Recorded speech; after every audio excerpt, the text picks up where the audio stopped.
Now,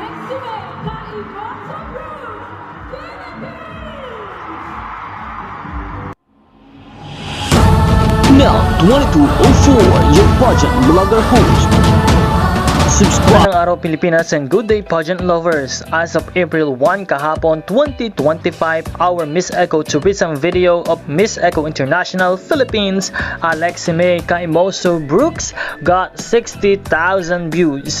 And now at April 2, 2025, meron na po siyang 63,000 views sa YouTube channel ng Miss Eco International, kung saan nangunguna pa rin ang ating pambato sa Miss Eco International 2025 competition.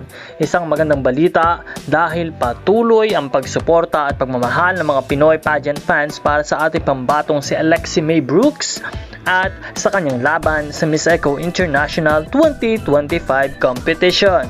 Nalalapit na nga ang Grand Coronation Night ngayong buwan at nawa ay patuloy natin siyang suportahan at samahan sa kanyang kompetisyon.